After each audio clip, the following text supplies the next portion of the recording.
Have you ever been caught between loyalty and practicality, feeling like you're walking a tightrope over a chasm of social awkwardness? Well, that's exactly where I found myself in a tale that unfolds in the least expected of battlegrounds: a hair salon.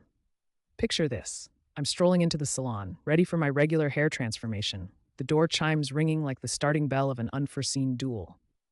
My eyes lock onto Jessie, my former hairstylist, who's all smiles and excitement, clearly elated at the sight of me. For a moment, I was enveloped in the warmth of our past camaraderie. But as quickly as that comfort came, it evaporated, leaving a chill of realization. Jessie had no idea that, in her absence, I had shifted my loyalties to Carrie, another stylist at the same salon. Let me take a step back to provide some context to this salon saga. Last year, Jessie had announced her grand plan to move almost an hour away to open her own salon. I was genuinely happy for her. Truly, I was. However, the thought of a 2-hour round trip just to get my hair styled seemed excessive. And so, without much fanfare, I decided it was time to see someone else for my hair needs. Carrie was recommended to me, and as it turned out, she was just as talented. Thus, a new hair care alliance was formed. Fast forward to that fateful day when paths collided.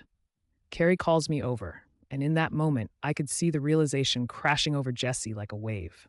It was as though the air in the salon thickened, heavy with unspoken words and tension that could rival the most dramatic of telenovelas. As my appointment came to an end, and I prepared to face the world with a fresh hairstyle, Jessie approached me. The confrontation was not explosive, but it was laden with an intensity that caught me off guard. She told me I was wrong for not sticking with her, that my decision to go to Carrie was a betrayal of sorts. I responded, perhaps more defensively than I should have, highlighting the impracticality of a 2-hour commute for a haircut and asserting my autonomy in choosing who styles my hair. The situation didn't end there. Later, Jessie sent me a text reiterating that I should have informed her of my switch to Carrie and suggesting that, with her return, loyalty should dictate my return to her chair. This whole ordeal has left me with questions about loyalty, practicality, and the unspoken rules of stylist-client relationships. Was I, in my pursuit of convenience, dismissive of a professional relationship that had, over the years, also blossomed into a friendship? Or was Jessie, in her expectations of me as a client, overstepping boundaries by dictating where and with whom I choose to get my hair styled? The salon, a place I had always associated with relaxation and transformation, had suddenly become a battleground for loyalty. But amidst the snipping of scissors and the hum of hair dryers, a realization dawned upon me.